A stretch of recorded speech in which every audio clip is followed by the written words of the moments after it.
Hello BookTube, my name is Elizabeth. Welcome or welcome back to my channel, Book as in Books. I want to start this video by saying that I'm filming this on March 26, 2024. No reason at all. This video is to invite you to join me, as well as Anne Novella and Micah Cummins, in reading the book for Classics and Company for the month of April and the beginning of May. So for the 6 weeks of April 1 to May 15, you are invited to read Les Misérables. I'm going to be one of the co-hosts. So we are reading Les Misérables by Victor Hugo. It's not that big. Oh, that's just volume 1? Okay. Volume 2. It's not that big. What? Is it volume 3? Volume 3. It's not that big. It's 1,700 pages. Okay. It's big. It's big. It's a big book, but it's a good book. Why can I say that? Because I've read it before. And guess what?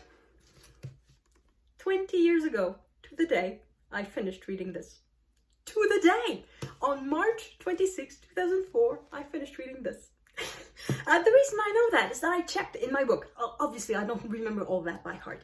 It's a few months ago, Micah and Anne asked me if I want to host with them, and they suggested Les Misérables, and I said, of course, and they said, when would it suit you? They said, they suggested April, and I said, of course, no problem. And then I started thinking, wait a minute, I've read that before, so it's the second reading for me. And I know perfectly well where I was when I read this, like in the particular room where I was staying. And I stayed in that place for 1 year. And I was thinking, wait a minute, it was in 2003, 2004.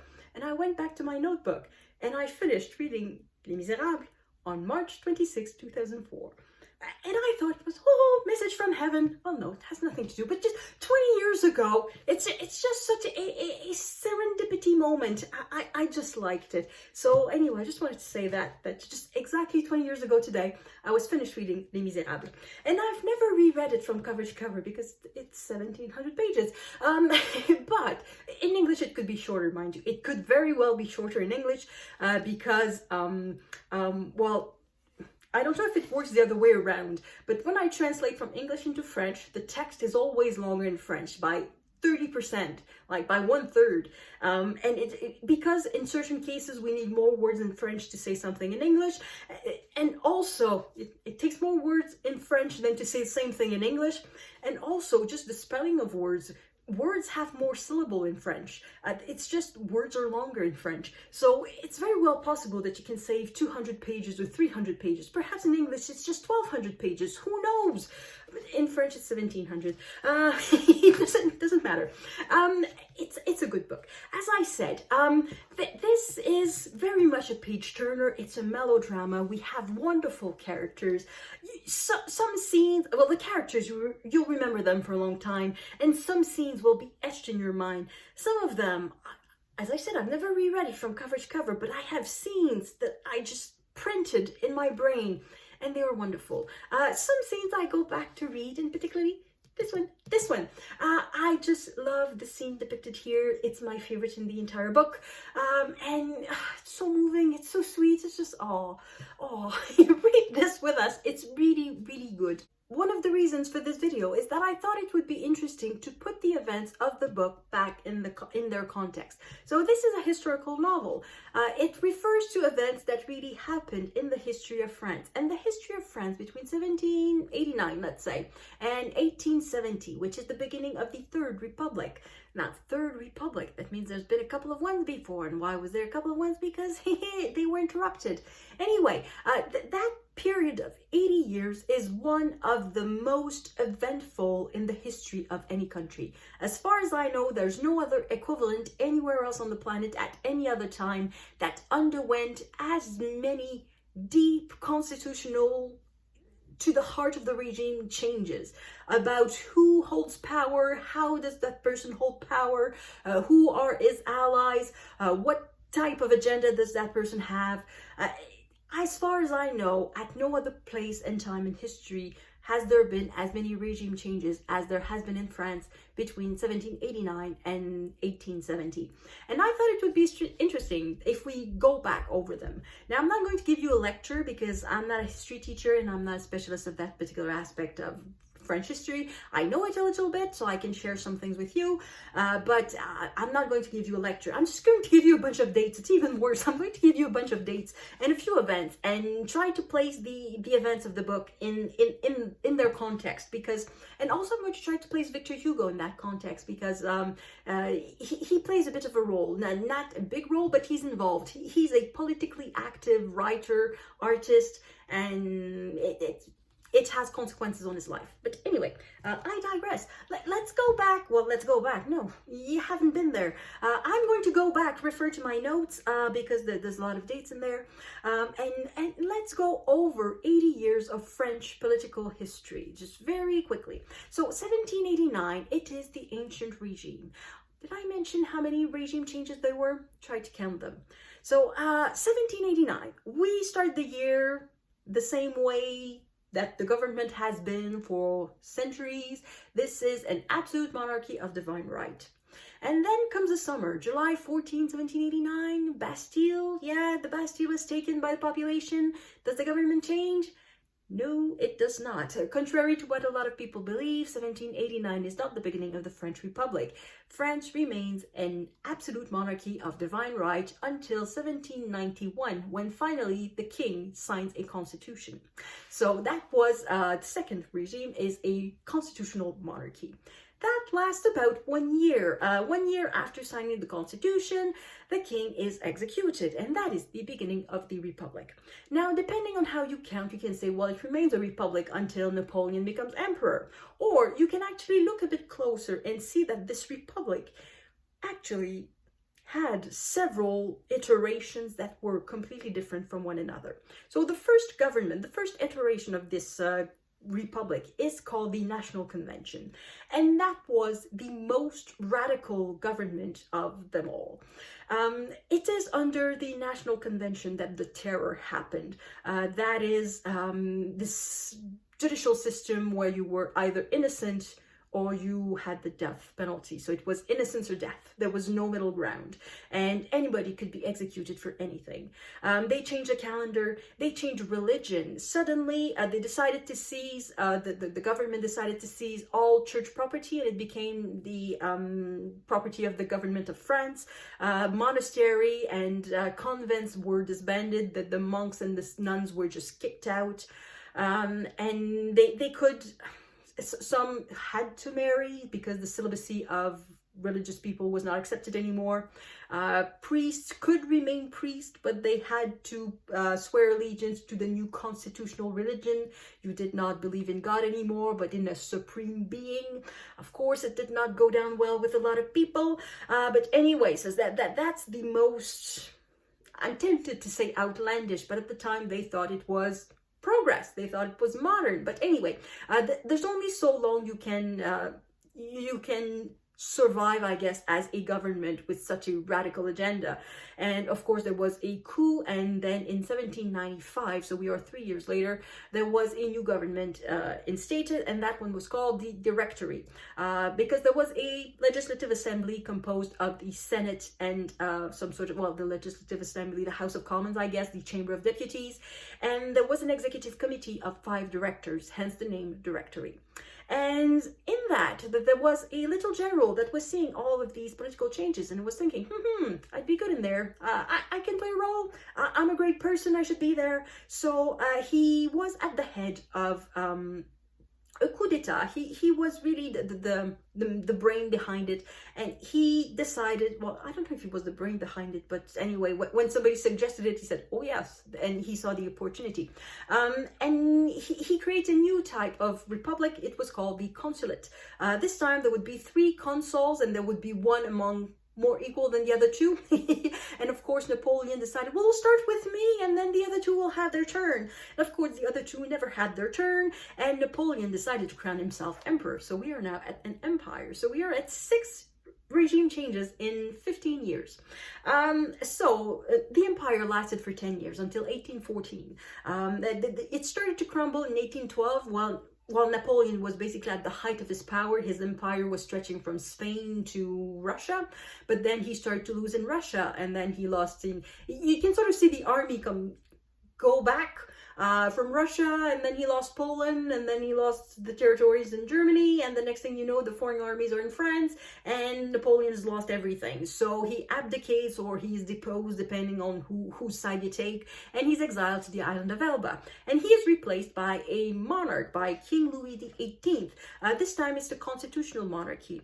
He lasts for about a year because Napoleon is not very happy in his exile on the island of Elba. He decides to come back, and that is the 100 days. The King Louis XVIII, he saw how his brother ended. He just flees the country as soon as he knows that Napoleon has escaped. He flees, and Napoleon comes back to an empire for 100 days. And that is where the famous Battle of Waterloo happened.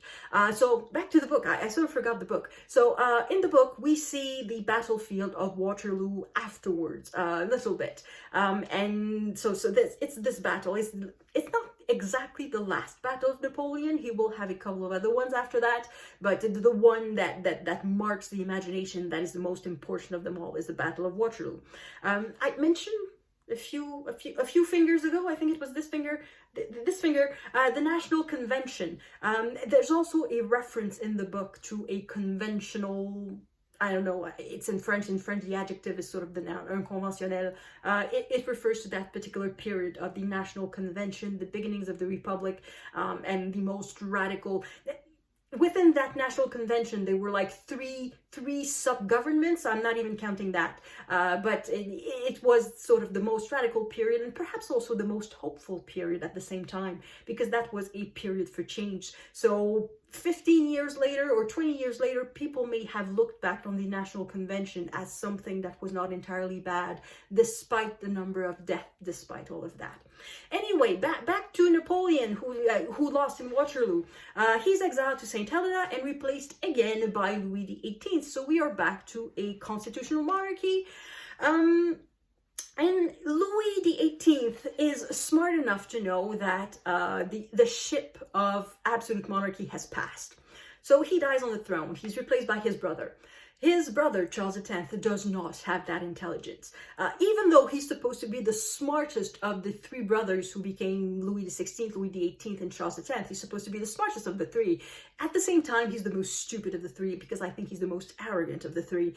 He thought he could go back to reigning by the divine right and being an absolute monarch. And in 1830, because elections did not go the way he wanted them to be, he decided to disband the Chamber of Deputies, Chambre des Députés, and he adopted orders that were not appreciated, so there was a revolution, and he was booted out of his own kingdom. Well, he abdicated and he fled. He was deposed and he fled. Anyway, again, abdicated, deposed, depends on whose opinion, whose point of view you're adopting.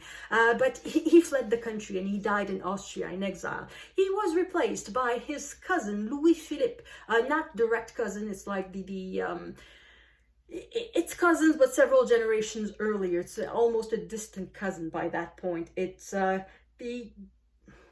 I'm going to try to count this properly. The grandfather of Louis Philippe was the brother of Louis XIV, I think. I may be wrong in that. I may be one generation off somewhere.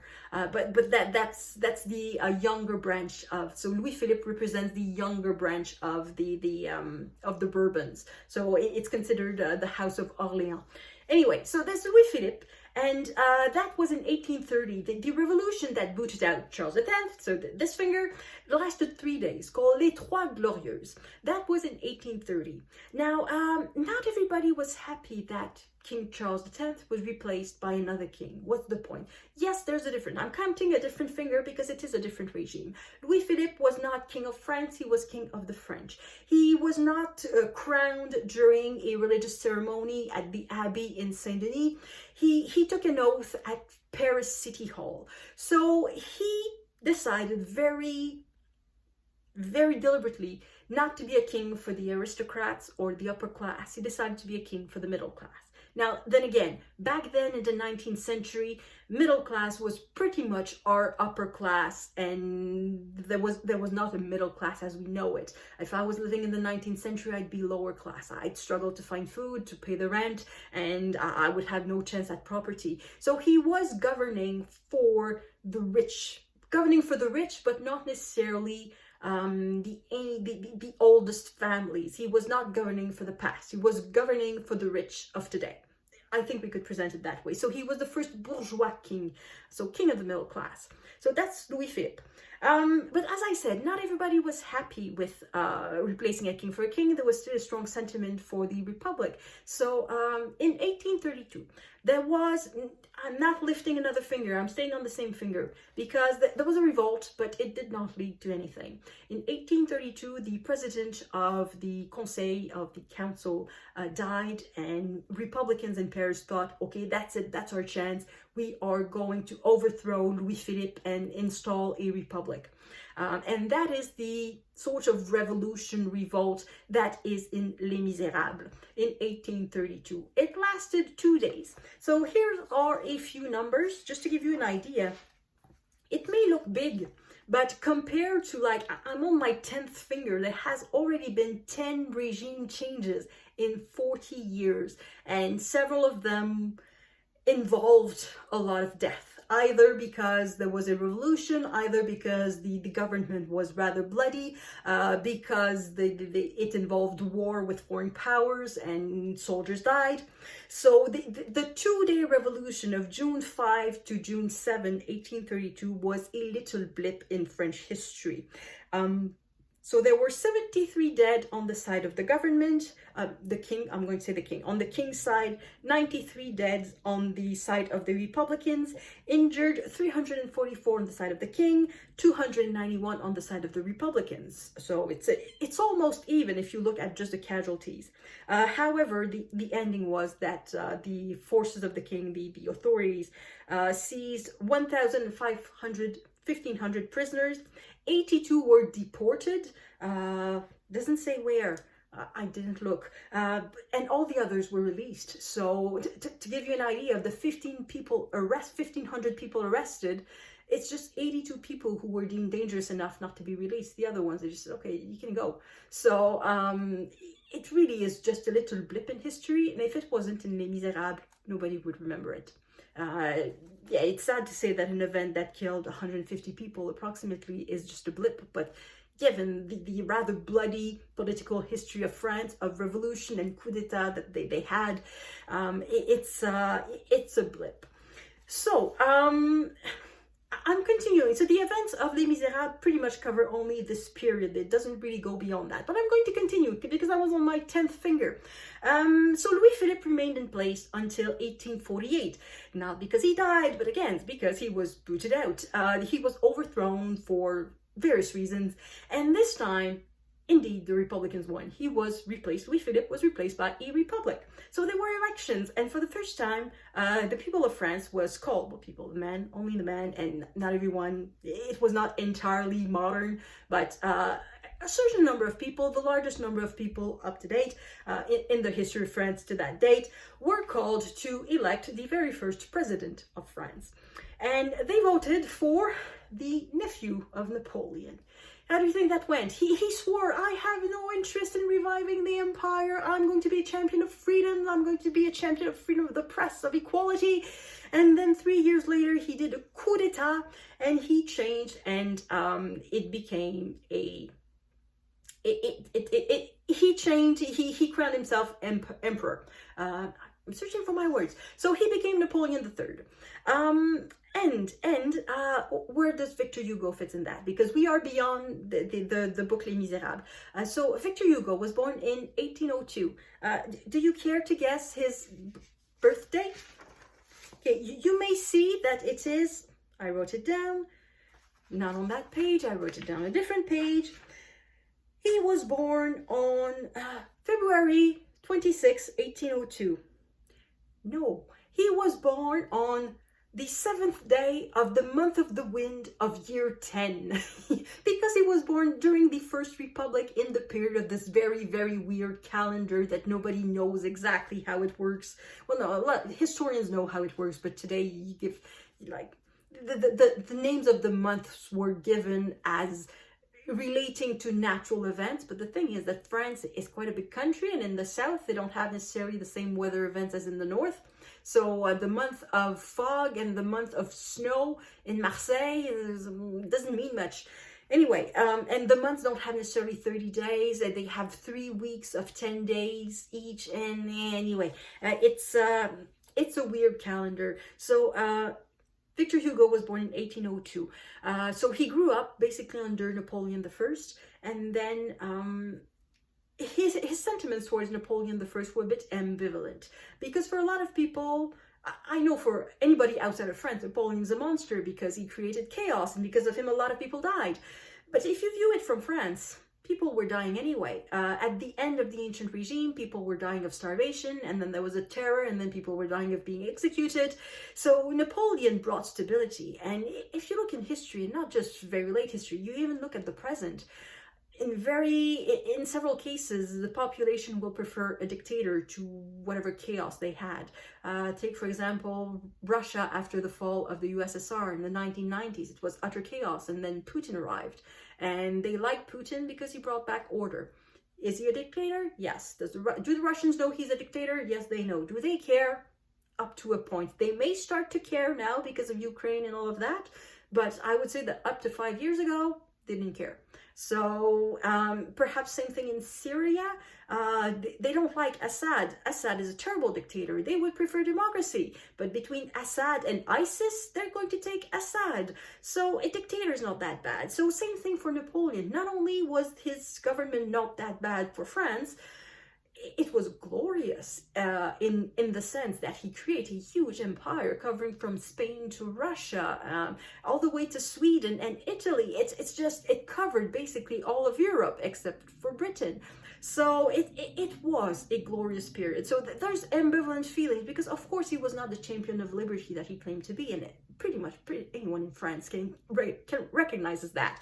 He was not the enlightened ruler that he thought he was, but it was not all negative from the point of view of France. And compared to whatever followed, there was certain nostalgia for it. However, Victor Hugo quickly became a champion of freedom of the press, freedom of expression. And Napoleon III, the first thing that he did when he became emperor was to restrict a lot of freedoms. First thing first, he canceled any election, so any democracy was became illegal. So public assemblies became illegal. They were outlawed in 1848. They already were. Anyway, and clearly Napoleon III was not incarnating freedom. Was liberté, fraternité, égalité. So freedom, equality, and fraternity. He was not embodying that. So Victor Hugo was very much against Napoleon III. And right after 1851, there was a bit of an uprising that was quickly quashed.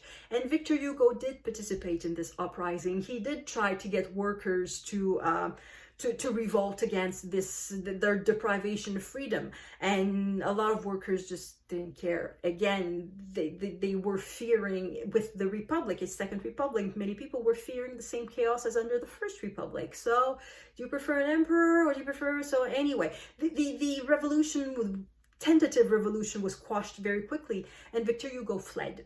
And he was exiled. First, he went to Belgium, and then he wrote a pamphlet that was very, very unkind to Napoleon III. He called him Napoléon le Petit, so Napoleon the Little.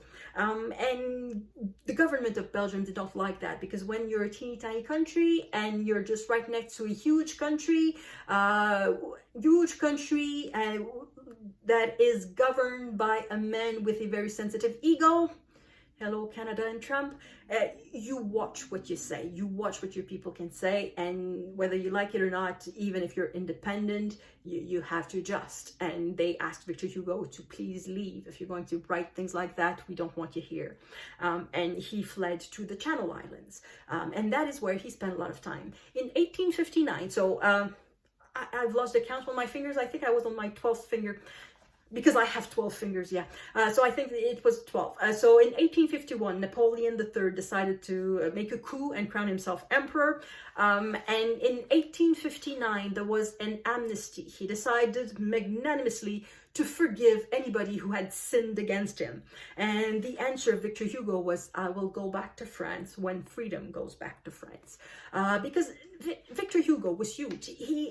Since at the start of his career already, he published a few things, and very quickly he became a very popular writer. He was a poet, he was a playwright, and he quickly became a monument of literature while he was alive, during his own lifetime. And his works always were popular. Napoleon III was not stupid. He never banned the works of Victor Hugo. Never, because he knew that wouldn't go well. So he could say, see, I'm a great person. It's him who is being unreasonable.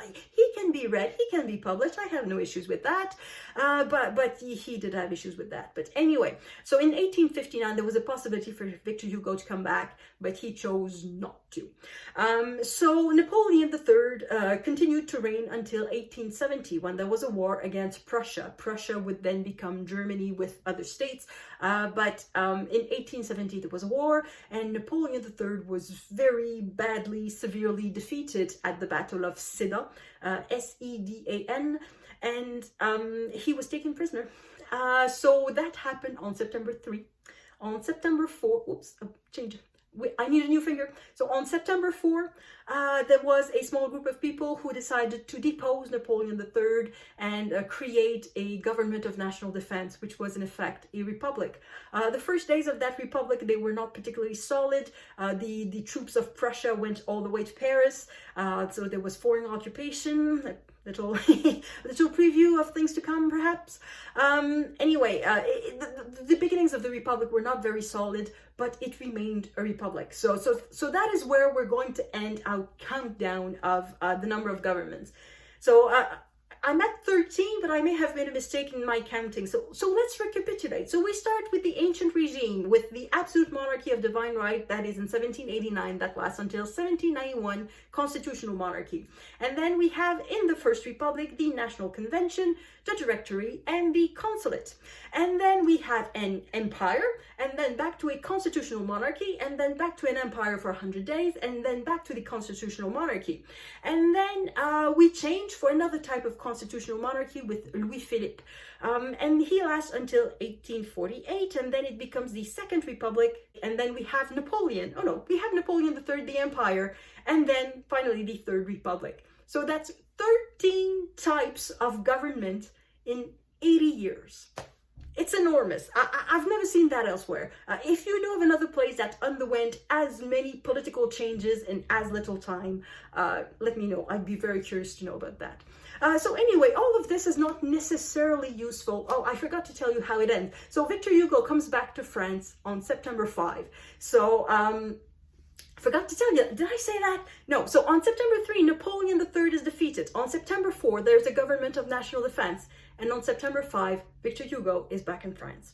And he's going to stay in France until his death in 1885, where he will be given national funeral. He is one of only 2 writers to receive national funerals. The other one, you probably don't even know him. It's Anatole France in early 20th century, I don't even know the date. He's not entirely forgotten, but pretty much. So anyway, so Victor Hugo came back in 1885. No, not. He came back in 1870, September 5, just 2 days after Napoleon III just was taken prisoner.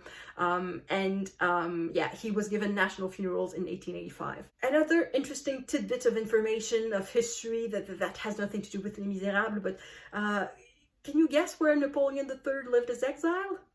In England, which is almost absurd, because Napoleon I, his uncle, was the greatest, the arch enemy of England in the early 19th century. And then just a few years later, a few decades later, the nephew will be a refugee in England.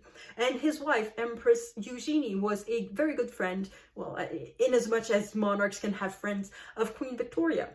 And the most absurd of it all, they had one son, and the son wanted to not avenge, but he wanted to clean the honor of his father, who had been defeated so badly. He wanted to prove that the Bonapartes, they were very, very good soldiers. So he enlisted and he fought for Britain in South Africa, and he died in South Africa. Totally absurd. But anyway, it's France in the 19th century. It's just so many things happened. All of this, you don't need to know for Les Misérables. So, back to our book. Back to our wonderful book. You don't need to know all of this for Les Misérables. It's just that at the beginning, I think there's a mention of somebody who was it a deputy? Was he a priest under the convention? So this is the reference to the period of the National Convention. And then there's the Battle of Waterloo. Again, you can place it in this ping pong a little bit between emperor and kingdom, with empire and kingdom, and empire and kingdom, and republic and empire. You can place Waterloo in there, and then the little blip of 1832, which would be entirely forgotten if not for this. So that is sort of the political background of Les Misérables. You don't need to know that. So if you've listened all the way to here, now you know it. If you didn't, well, it's okay. And anyway, you are not hearing what I'm saying. Okay, when I start to blab like this, it means I should finish this video. So that's it. So I'm just going to invite you again to read this with us, even though it's long. It's absolutely worth it. You can skim if you don't like certain parts, and you can skip. And anyway, just join us. It's just going to be a lot of fun. And that's it. So thank you everyone for watching, and I will see you in the next video. À la prochaine.